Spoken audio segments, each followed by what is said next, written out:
O diba, nagbabike na kami. May kasama pang hiking. Alright. Tignan nyo, grabe, ang ganda ng view sa likod oh.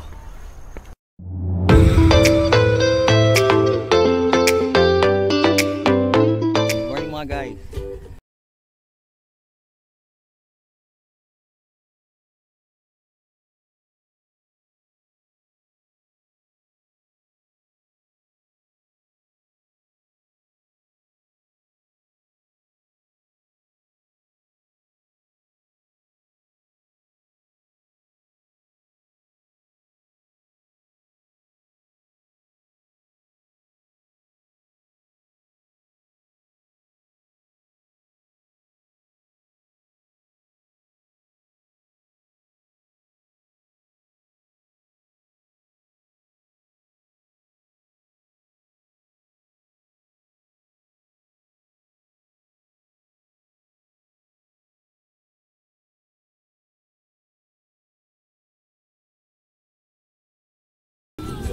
Na gagawin natin suicide mission. Hindi na mag-aakay daw. Okay, try namin yan. Pero ang goal lang naman namin is maakit to. Makita yung si Ann Curtis, yung may mannequin ka sa taas eh. Then yung view din, yung view sa taas, overlooking Metro Manila. So tara na, let's go.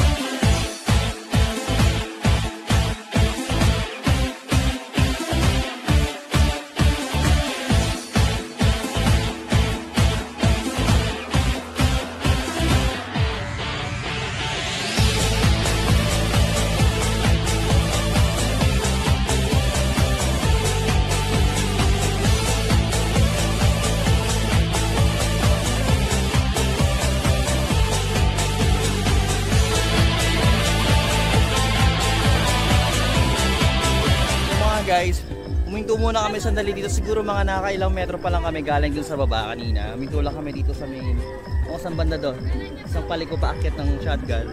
Kasi sobrang ganda ng view. Kita nyo, tignan nyo.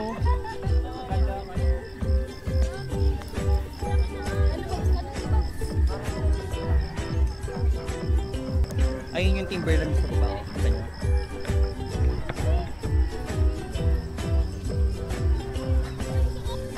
So yung makikita nyo, marami mga student, mga umaakyat dito. Kasi meron silang group project dito. Siguro maghanap sila ng mga maligno. Tara na, tuloy na natin yung journey natin paakyat. Let's go.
So, pahinga kami ulit. So, huminto muna kami. Siguro sabi nila Manong,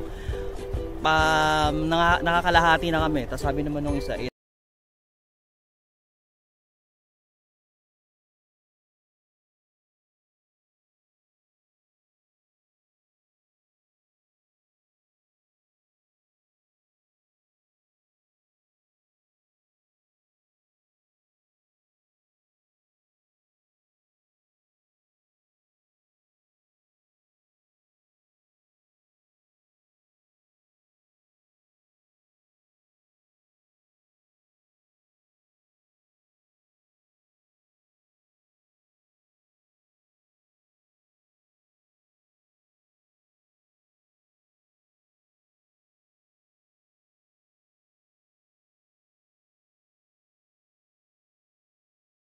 na natin, nag-aantay si Kia Tomas sa baba. Sabi ko sasaglit lang ako dito sa taas eh.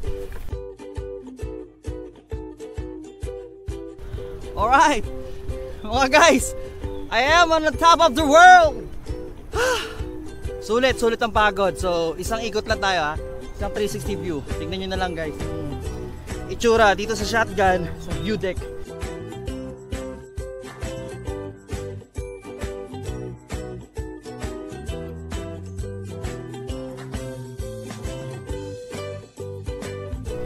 Tignan nyo sa likod ko. Yung pa yung aakatin namin, yung tatahakin namin paakyat sa shotgun. So, habang medyo maaga pa, tara na, let's go.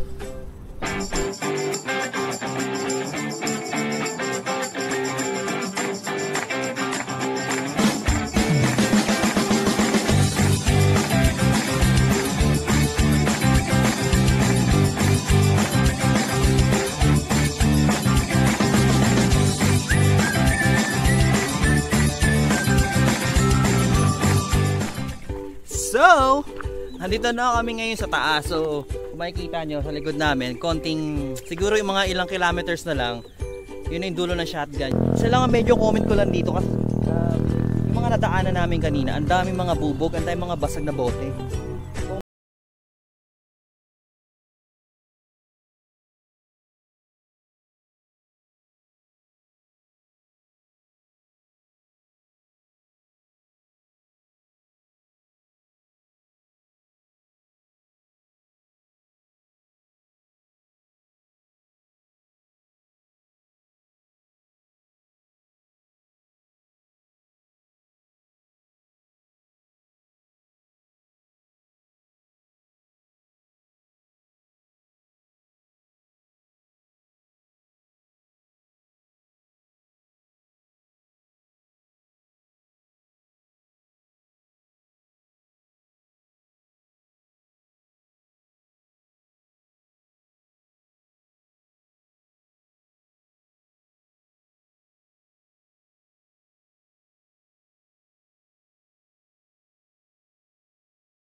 Nakakahinga talaga. Totoo nga yung sinabi ni shoutout pala kay Era, 3 times ng Timberland. Pero kahit paano, since na-practice naman kami sa Timberland na mga 2 beses, eh medyo hindi naman kami ganun ka pagod. Siguro technique is magpahinga. Pahinga is the key. Ano, yung mga fellow bikers natin na nakarating na sa Timberland kanina, ay sa shotgun. So pababa na sila ngayon. So yung mga nakasabay kami dito ngayon, mga kabataan, mga kids. Siguro mga high school, elementary pa lang ata to eh. Nakaka-elib kasi, di ba?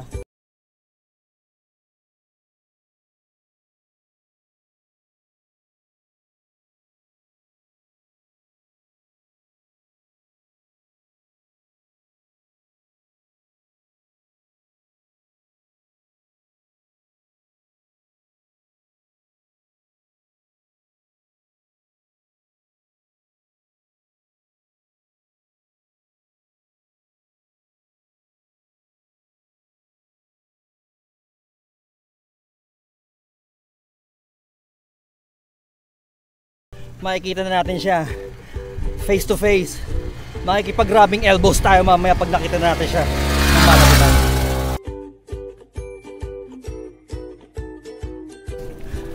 Sa wakas, Karaos. Ito pala si Ann Curtis, pero ang totoo nga niya palang pangalan ni si Colleen Margaret.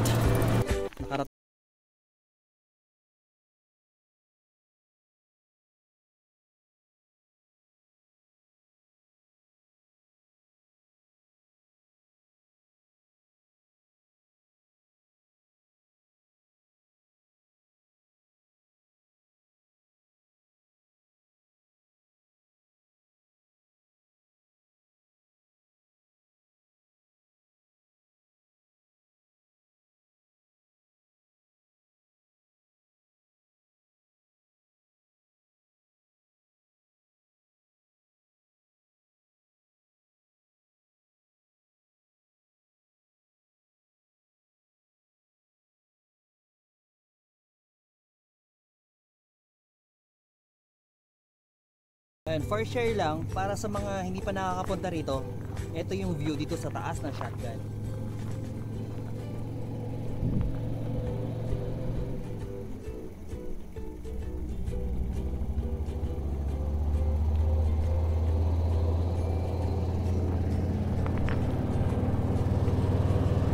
Yan, kita nyo yan, may truck na dadaanin ko yan. Si Ann Curtis ang pinaka-pipigil dyan. Parang dumiretso. Tignan nyo, oh. Hindi siya tumigil.